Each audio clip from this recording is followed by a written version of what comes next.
All right, what's this gonna be? They're like, what are we even calling these? Like, I don't know.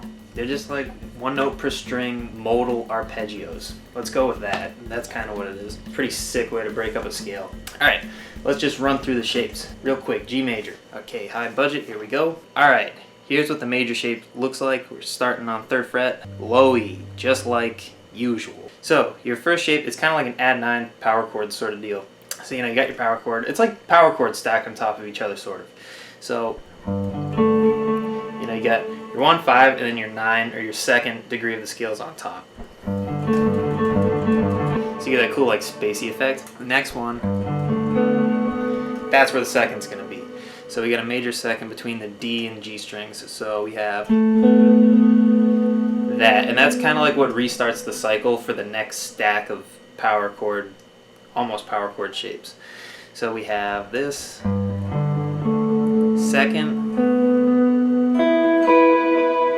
Alright, so we have root, 5, there's the 9 or the 2, then we have that major 2nd interval between D and G, and then we're going to have like the 3rd, then it's like the 6 on the B string, that E note's going to be 6, and then you have the 3rd again on top. So we have, there's no stacked notes, no really like, there are 4ths, but there's no notes that are, right on top of each other. It just makes it easier to kind of work through them that way, and gives it that more spread out, spacey effect, sort of. So the whole thing. So that's kind of like your major shape. That works for a few of them. That's going to work for Aeolian, the first mode, number 4, Lydian, and also Mixolydian, actually. That one will fit perfectly into that, because really the only intervals you're working with are the root, the 5, 9, 3, 6, and then 3 again. So those all fit into all of those scales, so it works perfectly, dude. So you got your major shape, and as far as picking goes for this sort of a thing, it's like a big sweep, pretty much. So we can get the right hand over here. There we go. So we start with downstrokes all the way up. So we got, and actually when I get to that high E string, that's where the upstroke's gonna be. So we got down, down, down, down, down, up, right there. So we got,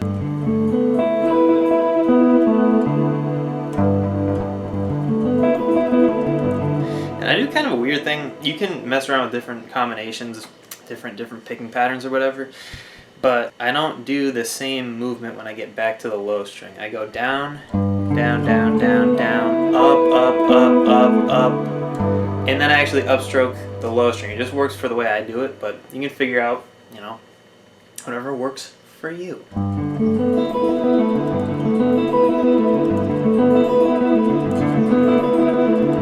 Just remember that pick slanting. So when you're going down, get that downward slant, make sure that tip of the pick is facing somewhat upwards, and then when we flip it around, complete opposite, it's facing down, so we got that upward slant, and that will just make it so you don't get hung up on the strings, because who needs that?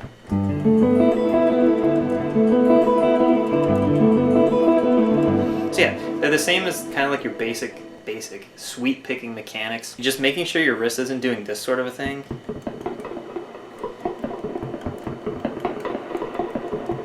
Because it's hard to get a consistent muting technique happening with that sort of thing. It just works better to have your whole arm sort of move down as you're picking through the strings, just to keep that angle consistent between the wrist and the rest of the arm. You can see that angle's not really changing too much.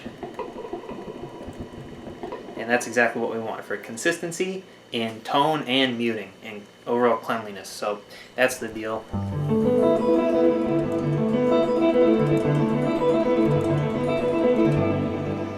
There it is. Okay, now that we figure that out, let's go back to angle number 1. Okay, so there's our major shape. So think of G major, your parent key, whatever. G's 1, C's 4, D's 5. So basically the 1, 4, and the 5, that major shape's gonna work super well. Then just find your roots on your low string. Just find C, 8th fret, and then 5, 10th fret. go. So 1, 4, and 5, just like always, the best progression in the world.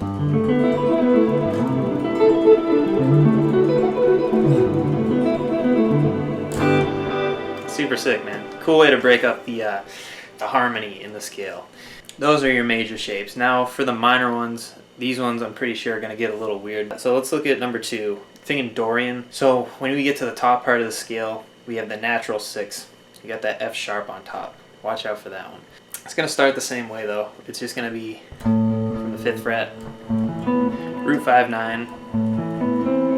But then we get a super dark interval that sounds super sick. Between the D and G strings, you get the minor 2nd. Wicked cool, man. So there's always going to be kind of like a second deal going on between the D and G strings. And then right here we have the 13, so watch out for this. F sharp. And then C on top. You have the minor 3rd for A. So you're hitting some chord tones, you're hitting tensions, got all kinds of neat stuff.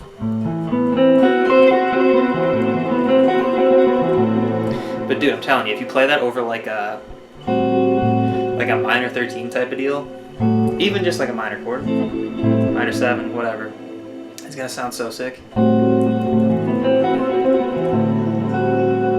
And it really highlights that natural 13 that you get from Dorian. Pretty cool. Unlike the major shape, this minor shape won't really work for the rest of the minor modes. So the next one we have Phrygian. This one's gonna change. So it's gonna be root 5 again, starting from B. But then we're gonna hit the flat 9 on the D string, which is so cool, man. We got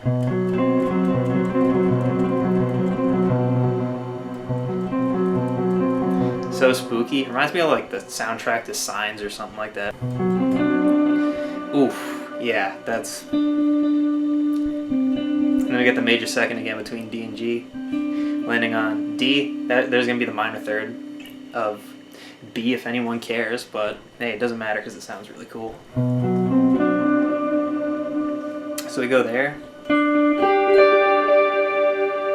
and then we're gonna have G and D on top. So you're gonna have your flat 6, your flat 13, and then you're gonna have the flat 3 again on the high string. So the whole thing.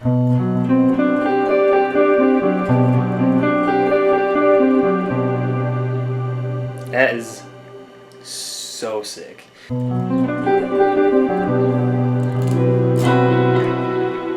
Awesome. So we did 4 already, that's the major. And then also 5. Okay, now the 6th one is Aeolian, so it's natural minor. So we don't have a natural 6, we got a flat 6 on this one. So it's almost the same as Dorian, except for that note on the B string. So we're gonna have, again, root 5, 9, and the spooky minor 2nd between D and G. And then instead of the natural 6, which would be C sharp, just move it down to C. And then keep the G, put the G up there on the high string.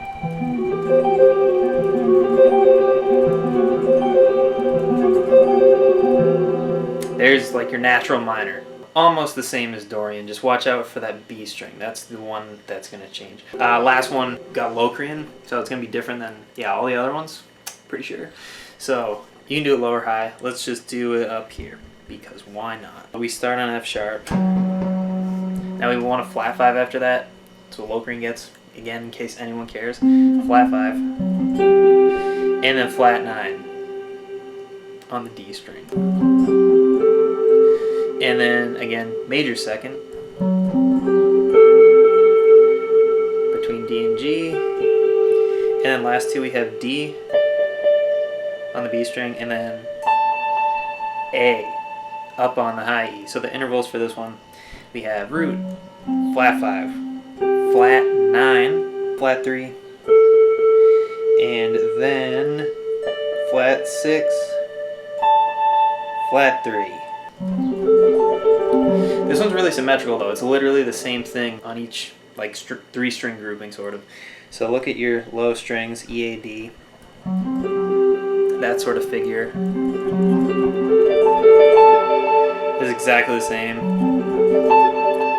on the high ones. So there you have it. And then you can put it low too. You know, you can go low on the 2nd fret.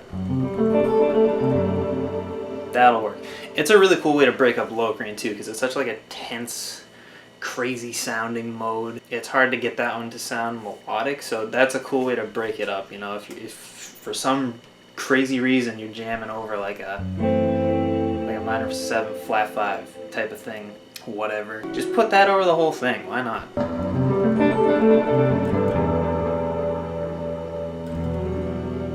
It's gonna sound pretty sick. That's enough of that.